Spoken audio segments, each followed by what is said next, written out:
So today we are going to talk about कि Indian army में कैसे officer बनते हैं और सब्सिक्वेंटली हम इंडियन एयरफोर्स और नेवी के बारे में भी अगली वीडियोस में बात करेंगे। तो आज हम प्रोमिनेंटली हमारा फोकस इंडियन आर्मी में ऑफिसर बनने पे होगा। अगर अच्छा रिस्पांस मिलेगा या फिर मेरे को मन करेगा तो फिर मैं अंदर आपका जवान का भी वीडियोस ले आऊँगा, अग्निवीर वाला, और कुछ परमानेंट कमीशंस भी होता है जो जवान के रैंक पे होता है, जो काफ़ी लोगों को नहीं पता है। तो लेट्स टॉक अबाउट इट। जैसा कि आप सब जानते हैं, इंडियन आर्मी में ऑफिसर तौर पे अगर आपको एंट्री चाहिए तो आप 12th लेवल ग्रेजुएशन एंट्री पे कर सकते हो। तो आज हम उसी प्रोसेस के बारे में जानेंगे। बहुत लोगों को पता होगा, बहुत लोगों को नहीं पता होगा। तो लेट्स गेट इनटू दिस। जैसे कि हम सब जानते हैं that Indian army is one of the most prestigious arm forces in the world, और आज तक शायद ही कोई वॉर हारा है इंडियन आर्मी। एक वॉर के बारे में हमें लगता है कि वो हारा है, but it was a failure of foreign policy rather than Indian आर्मीज strength failure, जो कि 1962 की बात कर रहा हूँ मैं। तो चलिए बिना टाइम वेस्ट किए आगे बढ़ते हैं। तो पहला एंट्री होती है 12th के बाद। ये वो कैंडिडेट्स दे सकते हैं जो 12th में अपीयर कर रहे हैं या फिर 12th पास्ड हैं, ठीक है। तो if a person is appearing in class 12th then also he is eligible for the examination, because आपका जब तक आप एकेडमी पहुंचोगे तब तक आपका 12th ख़त्म हो जाना चाहिए, बस ये आपका एलिजिबिलिटी होता है। तो नेशनल डिफेंस एकेडमी का एग्ज़ाम जो होता है 900 नंबर का होता है, टोटल 1800 नंबर का होता है इंटरव्यू मिला करके, और इसको कंडक्ट करता है यूपीएससी। इससे आपको national defence academy Khadakwasla which is situated in the outskirts of Pune, वहाँ पे जाने का मिलता है मौका। तो ये one of the most prestigious building है जो आप सामने में देख सक रहे हो।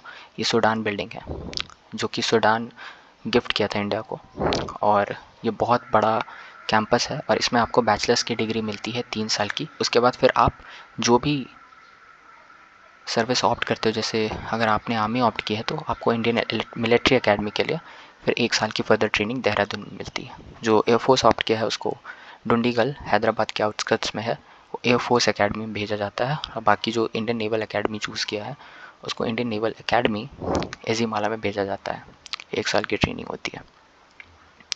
तो 12th में जो अपीयर कर रहे हैं या 12th पास कर लिए हैं, they can appear for the examination. 900 number का एग्जामिनेशन होता है जिसमें मैथ्स 11 12th के लेवल का आता है। तो अगर आपका मैथ्स में पकड़ अच्छा है तो आपके पास प्लस पॉइंट है। मैथ्स क्वालिफाइंग पेपर होता है, उसको क्वालिफाई करना ज़रूरी है। बाकी आपका जीएस का भी पेपर होता है जो जिसमें बहुत लोगों को दिक्कत आती है। तो जीएस के लिए बहुत सारे डिफेंस चैनल्स हैं यूट्यूब पे जहाँ से आप अच्छा प्रिपरेशन कर सकते हो।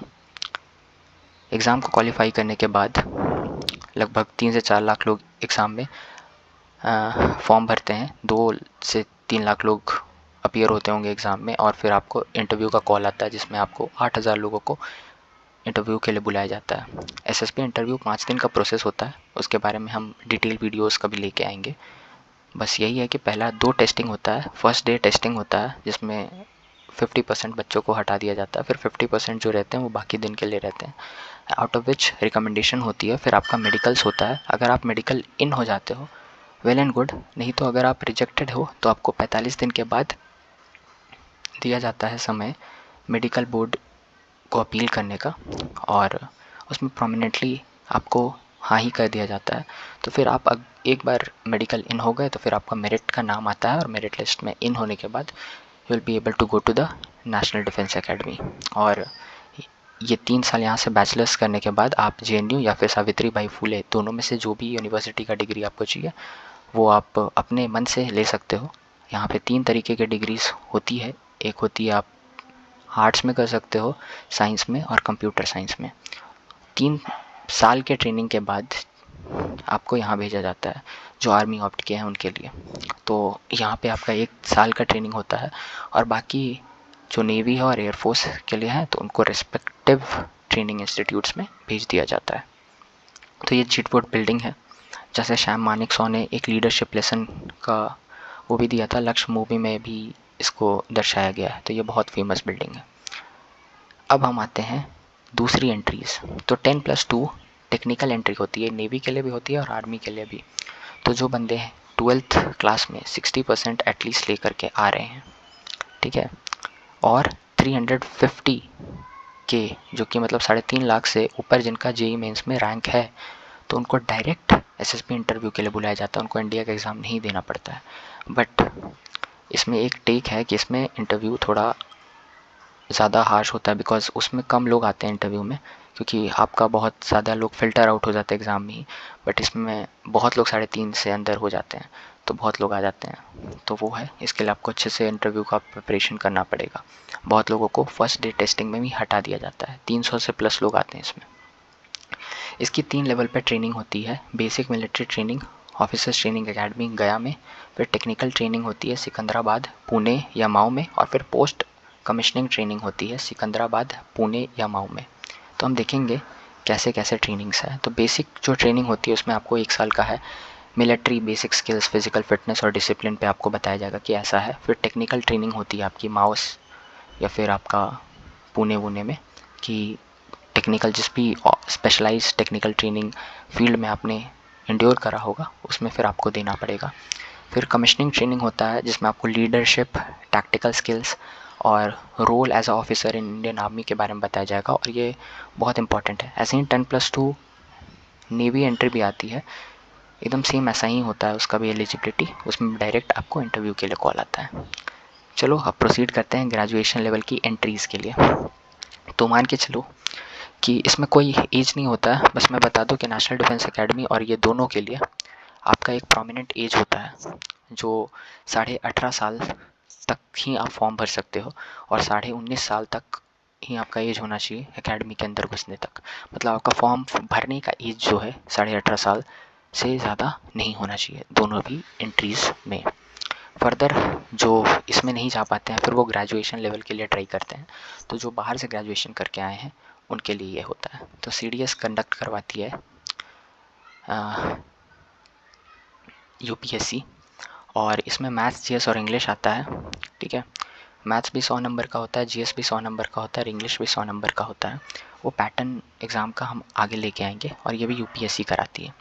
और दोनों ही एनडीए टीएस एंट्री जो कि टेक्निकल एंट्री स्कीम है, और ग्रेजुएट लेवल की एंट्रीज़ ये बाइनियल होती है, मतलब साल में 2 बार आती है, एक अप्रैल के समय में और एक आपका सितंबर के समय में। तो इससे आपको डायरेक्ट एंट्री मिलती है इंडियन मिलिट्री एकेडमी में, और यही है। वहाँ 3 साल आप बैचलर्स करके आओगे, यहाँ आप बाहर से बैचलर्स करते हो कॉमन, कोई डीयू से किया है, कोई हज़ारीबाग से किया है, तो कोई कहीं से किया है, तो वो फिर यहाँ डायरेक्ट घुसता है। उसका 1.5 साल की ट्रेनिंग होती है। एक होता है आपका TGC technical graduate course for engineering candidates. तो इसमें आपको एग्ज़ाम नहीं देनी पड़ती है टीजीसी एंट्री में, बट आपका बहुत अच्छा परसेंटेज होना चाहिए इंजीनियरिंग में, तो आपको डायरेक्ट एसएसबी का कॉल आता है। ये टीजीसी के लिए, और आपको यहीं पे ट्रेनिंग होती है। अब बात हम करते हैं कि जिनका मैथ्स है ही नहीं, क्या वो भी Indian army as an officer join कर सकते हैं? तो जी हाँ, बिल्कुल कर सकते हैं, और उनके लिए है officers training academy Chennai. But उनका एक टेक है कि उनको इंडियन आर्मी में शॉर्ट सर्विस कमीशन के तौर पे लिया जाता है। तो ये भी 2 बार होती है, और आप इसी के साथ एग्ज़ाम देते हो सीडीएस का, बस इसमें आपको मैथ्स का पेपर नहीं देना पड़ता है।